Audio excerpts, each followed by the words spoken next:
அவன் யார் அவன் கண்ண முடியும் வர்றது? தடியா தடியா கண்ணை திறந்து வர வேண்டியதானடா. இந்த குரலை எங்கேயோ கேட்ட மாதிரி இருக்குது.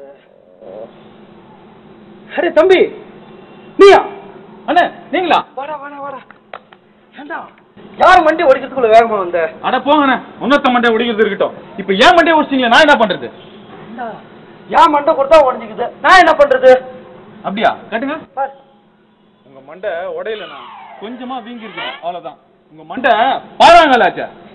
ஏண்டா உன் மண்டை வீங்க கூட இல்லையே. சரிதான், கருங்கல் வீங்கம்மா.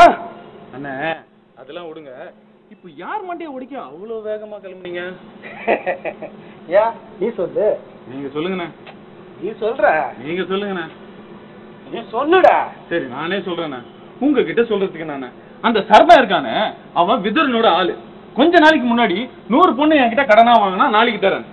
இப்ப கேட்டா நாளைக்கு தரேன் என்ன ஏமாத்துறான். ஐயோ அதெல்லாம் விடுங்கண்ணே. உங்க சமாச்சாரம் என்னண்ணா? உன் சமாச்சாரமா ஏன் சமாச்சாரம் தான். உனக்கு சின்ன நாமம், எனக்கு பெரிய நாமம். ஆமாடா, கொஞ்ச நாளைக்கு முன்னாடி என்கிட்ட கூட 200 பொண்ணு கடை வாங்கினான். திருப்பி கேட்டா நான் எங்க உங்ககிட்ட வாங்கினேன் அப்படின்னு ஒண்ணுமே தெரியாத மாதிரி சாதிச்சு பதில் இருக்கிறான். அத பார்த்து வந்தது கோவம். தம்பி இதுல வருது நீங்க கூட தெரியாம உன் மேல மோத வேண்டியதாயிடுச்சுடா. பரவாயில்லண்ணா. அண்ணே அந்த சரவணை எப்படியாச்சும் தேடி கண்டுபிடிக்கணும். கண்டுபிடிச்சு அவன் மண்டையை ஒடிக்கணும். அவன் என்ன ஏமாத்திரா கூட பரவாயில்லண்ணா, உங்களே ஏமாத்திட்டானே.